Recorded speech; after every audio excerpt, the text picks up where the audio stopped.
Hello, my name is host Eric, and I am the host of Talking Famous People. I'm making this video right now in response to Paramount Mutagen, I believe is the name. And he's a commenter who asked for a video about how he came to own a debate school. And he's a young person who's considering that line of entrepreneurship. An excellent decision, I must say. Here are the key things to remember about owning a school. First, how did I come to own a school? Well, I was a teacher first, and then I became a debate coach. When I became a debate coach, that's when I was enabled to potentially own a school in my mind, because then I had a teaching skill and I had something specific to offer parents for their children that was preferable and demonstrably so. And so that's the number one rule. If you're going to go open a school, you have to do it better than people can get it for free, and you have to be able to demonstrate that fact.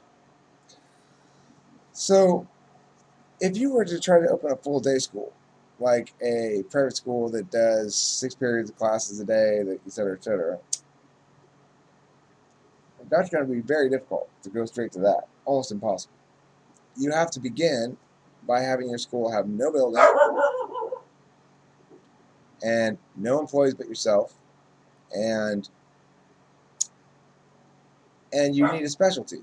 So you need to begin by having something that you can teach kids better at than anybody else can teach it, or than most people can teach it, or that they're typically taught in the public schools. Number two, you have to be able to make parents understand why it's worth the money, why it's useful enough for their kid that it justifies the expense. And remember, parents spend money on lots of things for their kids. They spend money on potentially schooling like that. It might be piano lessons, though. It might be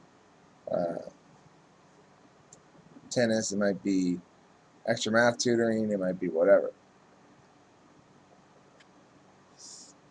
But if you're running an after-school school like mine, then understand, first of all, your hours are after school. So you're looking at a schedule of 4 to 8 p.m. on the weekdays, and then the weekends all day. As you get more advanced along your career arc, you'll be able to work less. For me, I was a debate coach at a private day school, so like a 6-7 period a day middle school. It was actually K through 12, the prep school called the Bay. And then I went and I got a second job doing a little coaching, building a program at this after school called Kudos, which came to me. There was nobody in the school. They hired me. So they knew they wanted to call they knew that the school was called Kudos College of Youth Leadership, but they didn't know what kind of leadership classes they wanted to offer. So I said, well, let's just make it a debate school. And then I built the whole program architecture. I built all these protocols and all these all kinds of shit. I'll put a link to the document in this video so you guys can check it out. If you really want to know how to run a school, you want to be a director of a school, use the document I put it here and as a model. This is the program I built for Kudos, and it consists of a couple of levels of architecture, a couple levels of classes, and some survey classes. But the funny thing is, for this whole big document I'll link to here, which is all the protocols, procedures, and stuff, or there's all the curriculum and printing schedulings and stuff like that go along with a fully functioning debate juggernaut program. So you'll have every piece of information you could possibly need to put together one of these programs if you want it. Why do I put it all out there? Because fuck that place. I'm not using those materials anymore myself because they fucked me over. When she fucked me over and fired me, at that point I had been the director of one of the most successful, the program architect, the architect of everything at the school except for the marketing end of it. She was a businesswoman only, right? She had no experience in education. She didn't know anything about education. She didn't know anything about running a school, but she knew how to run a business. So she did the marketing shit, and she had been spending years marketing me as, the greatest coach in the world or whatever. But the point is, regardless, I had built the juggernaut already for somebody else, and we had multiple locations. She was piling up the money, and then she fired me as soon as I finished all these documents. Why? She didn't like my attitude, basically. I wasn't subservient. Why should I be? I'm the only one who knows what to do around here. I'm the only person who knows anything around here. It's like I'm responsible for everything. You put everything on my plate. So when you come and try telling me how I should do it differently, you don't fucking know what you're talking about. You didn't do any of this work. You didn't do anything of this program. So why are you telling me how to do it? Like you know.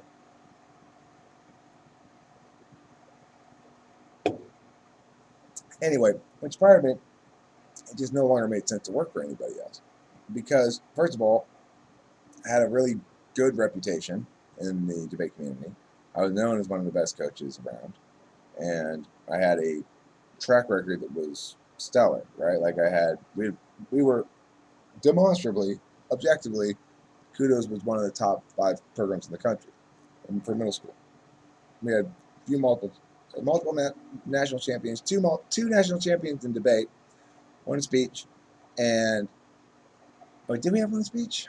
I don't know, but we had also every year after the first, I think, we won School of Excellence at Nationals.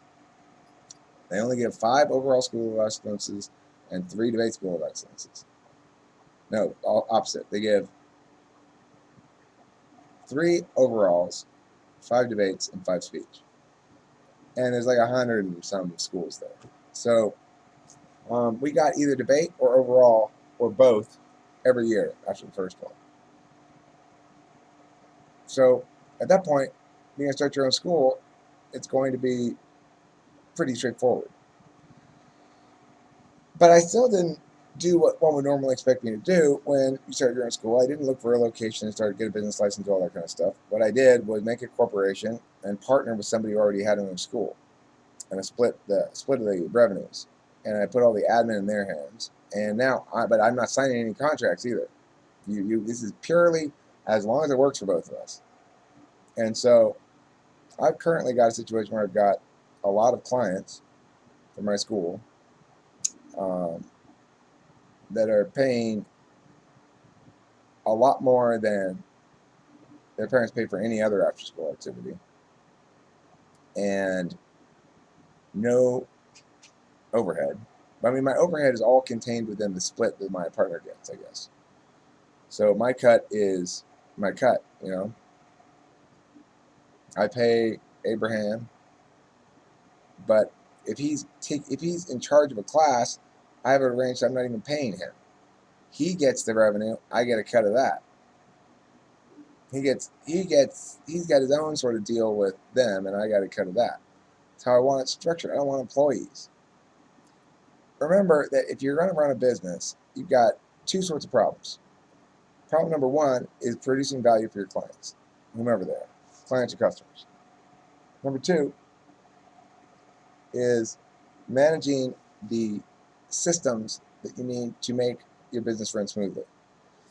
That's mostly people, but it's additionally things like internet, phones, shit like that, paying bills, stuff like that. You want to minimize that stuff. So, the key to building a successful school is really quite simple. If you are a coach who's successful at a competition academic event, like debate, because my marketing is, you could go with them and lose to me if you want. Go for it, because my kids usually win. Now, right now, we're not the number 1 school in the league, but this is going into my 2nd full year. A program takes 5 years to build, and last year we were way ahead of the game. I got in top 4 in the country in policy debate, the toughest debate format. That's what it means to run a successful school, is to know that you have to perform always. There's no there's no half-assing. Let's watch a movie today. Never, right? Unless you just kick all kinds of ass and you can do whatever the fuck you want, right? That's the thing. My school goes through periods of fucking around and being frantically working.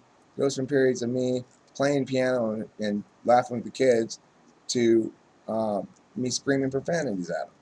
Why? Well, because circumstances change and I'm an ENTP, and when I'm settled, when I have laurels to rest on, I tend to want to rest on them a little bit. And then when those laurels get tired, I have to start making more laurels again to rest on.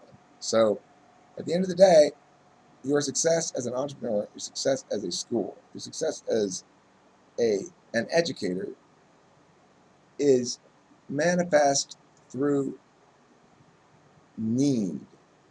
I need to win. I mean, I need my debaters to show consistent improvement.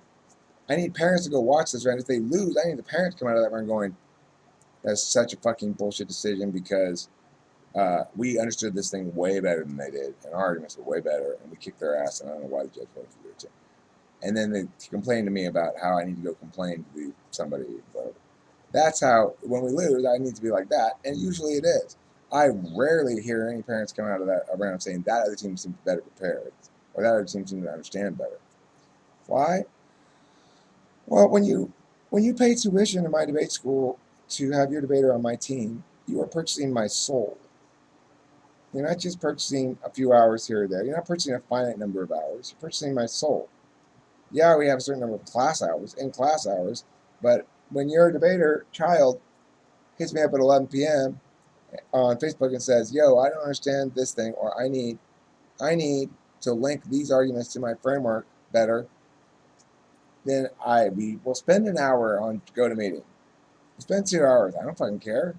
I mean, that's the thing. When I understand that you either care or you lose.